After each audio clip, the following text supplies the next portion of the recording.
With my father, it was very different. Someone told him this because apparently he was like me when he was young. He said, milk, arrogance and ego is like just a drop of vinegar. You put a drop of vinegar in milk, the whole milk is spoiled. Okay. And he said, that's what your arrogance will do to the team.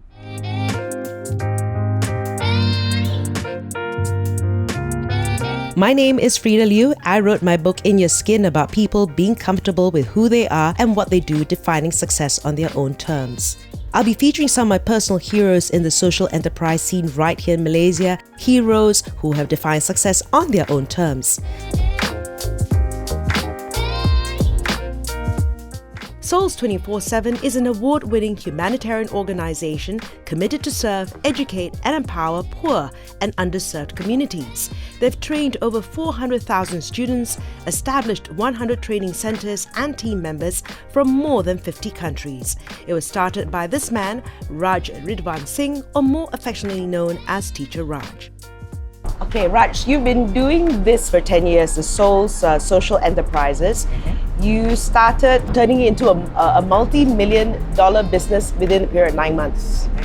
And in 4 sectors. What was that again? Education, renewable energy, mental health and technology. Why did you want to do this 10 years ago, going to social enterprise? And it's such a very areas. So I started sort of my work in humanitarian work as a social activist, right, in Cambodia, literally 20 years ago. So January 2000, that's when we started in Cambodia. As an NGO person, as someone doing good, it's very tough to fundraise. It's very, very tough to continuously get people to donate and to support the cause. And over the years, I'd actually stumbled across this whole term called social entrepreneurship or social business. I mean, different people call it different things, impact business. And I was like, okay, so what is that? And I actually met an expert and he said, all you have to do is what you're doing for the poor because you've already got a demand. If you start offering this to people who can pay, then you're a business. So the main motivation in the beginning was to be able to generate income that's sustainable, that we don't have to keep depending on donors to donate to our cause, and we can continue to grow. The various businesses you have are so varied. Sure. Right? Yeah. So why did you decide on these various businesses? I guess the honest answer is sort of along the lines of passion. So obviously I was already doing education, and I was like, okay, I'll continue doing education as a start. And that's really what I started first. I was doing English teaching to actually also to underprivileged youth through a paid program through a government, right? A government agency. And then I went into technology because I studied technology, right? I graduated when I was 17. I'm a systems engineer. And I was always passionate about technology because I believe, and I still believe till today, technology can alleviate poverty 10 times faster than anything else. So a lot of our programs are always about personal development and transformation with youth.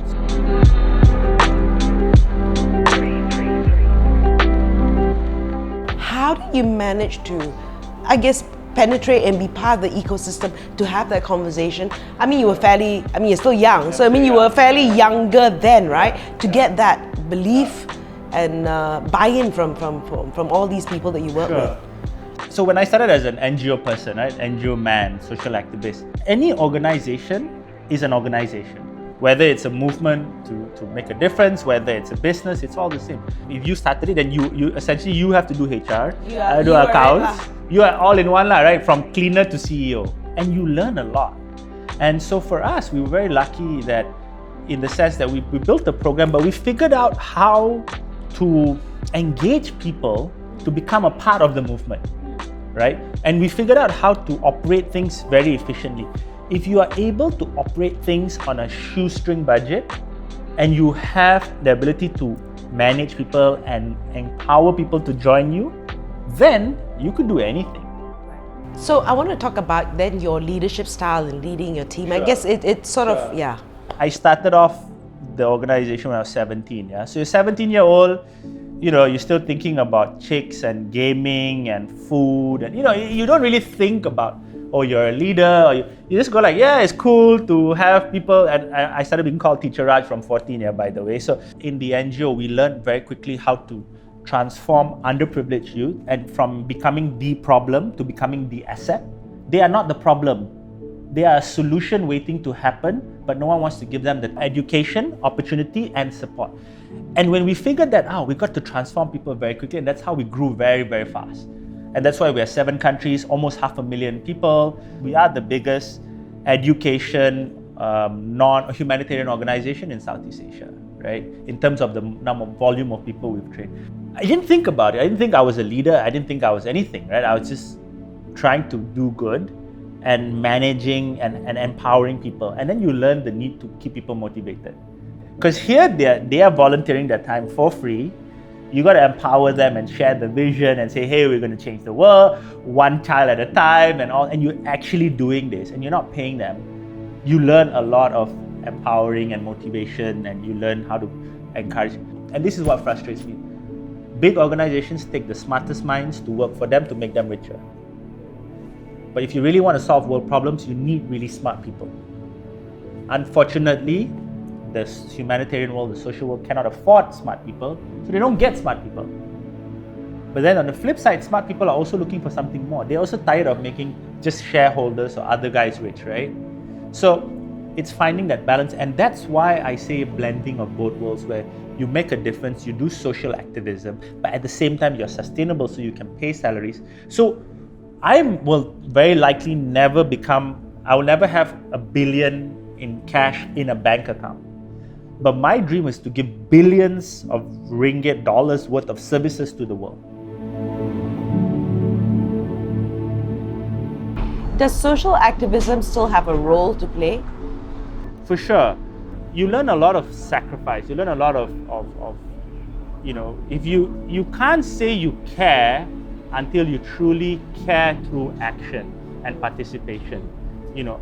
I say a lot of people have sympathy, but very few people actually have empathy towards the poor, right? If you actually care about the poor, you're actually going to do something, because the truth of the matter is, as humans, we can. So I think a lot of young people, it's very important to become socially engaged first. Go and do your NGO work. Go and become an activist, because doing a business is actually also very hard. Both are hard, but to do a social business or to be a social entrepreneur, both things are extremely hard. I think it's always good to get one part right first.